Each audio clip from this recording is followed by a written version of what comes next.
With that, let's now move our focus to the commodity market, see what's happening there. Manisha is joining us now. Manisha, what's on your radar?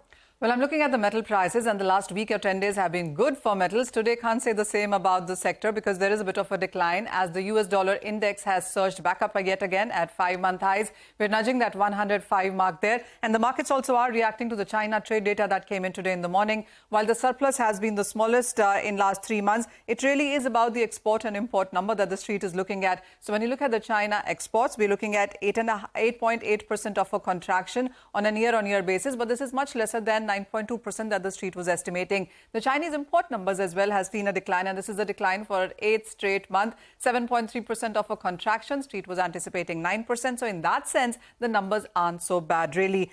I want to take you through basic fundamentals for some of these metal prices. Aluminum today, of course, has opened slightly on the weaker note, but even with that, we are trading at a 1-month highs at this point in time, and that is after China has halted expansion of production capacity beyond 45 million tons. This has been done to ensure that there is not excess supply in the international markets, and then Indonesia also banning bauxite exports, which is the major ingredient for aluminum, has been supportive. So when you look at the last 1 week or so, aluminum prices still are trading in the positive there.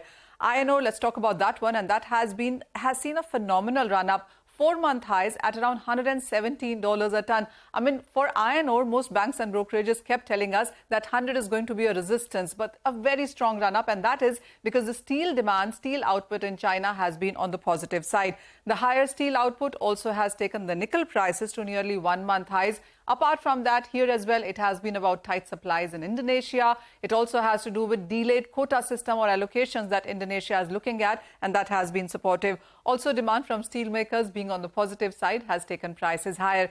The only metal that has actually underperformed in this week has been copper prices. We have seen prices decline because the yuan is trading at a 10-month lows versus the US dollar, and copper is more in sync with the macro numbers, and that haven't really been very strong. For copper, though, even here, if you look at the prices that we saw in the month of August at around 8,100, we are trading at around 8,400. So here as well, we are trading on the positive side. So on a week, on a month notice, we are still positive. It is today that the markets have reacted slightly weaker.